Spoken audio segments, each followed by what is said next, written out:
Саламатсыздарбы, урматтуу кесиптештер. Кайрадан сиздер менен Капыр Мадаминов агайыбыздын Ой өрүшү кругозор китебинен номер 34 сабагыбызды өтөбүз. Өтүлчү сабактын темасы илим кантип өсөт. Сабакты даярдаган Жалал Абад жаш мугалимдер мектебинен Айнура Кабилова. Илим кантип өсөт. Биринчи, илим окумуштуулар тарабынан жаңы түшүнүк, жаңы көз караш, жаңы категориялардын ачылышы. Илим предметтердин же көрүнүштөрдүн ички жаратылышын, маңызын ачат, өнүгүү мыйзамдарын ачат.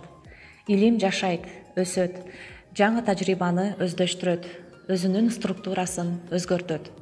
Илимдин жаңы бутагы пайда болгондо, ага карата бирдиктүү мамиле болбойт, талаштар болот. Азыр ЮНЕСКОнун маалыматы боюнча илимдин 200дөн ашуун тармагы бар. Экинчи, кантип илимпоз боло аласың? Илимий жетекчини тандоо зарыл.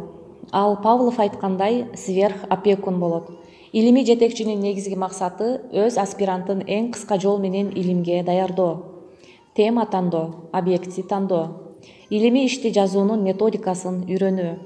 Публикация, өзүнүн илимий иштерин басмадан чыгаруу. Публикациянын 5 түрү бар. Кыска кабар, обзор, тезис, макала, чыгарма, монография түрүндө илимий идеялар жарыяланат.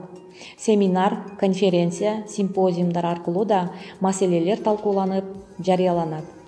Үчүнчү, академиялык этикет, илимий ой жүгүртүү маданияты. Терең анализдей алуу, изденүү, жалпылай алуу. Илимий жоболорду чечмелей алуу.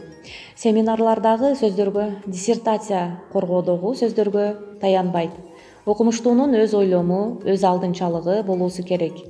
Эгер бирөөнүн эмгегин уурдап, шилтеме бербесе, көчүрсө, ал плагиат деп аталат. Төртүнчү, илимий ачылыш.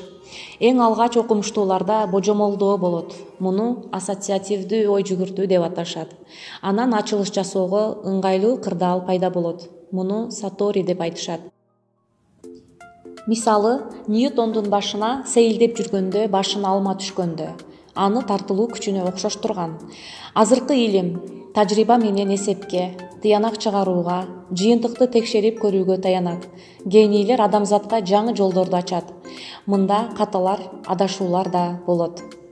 Анда эмесе бүгүнкү сабакка тиешелүү терминдер менен таанышып алалы.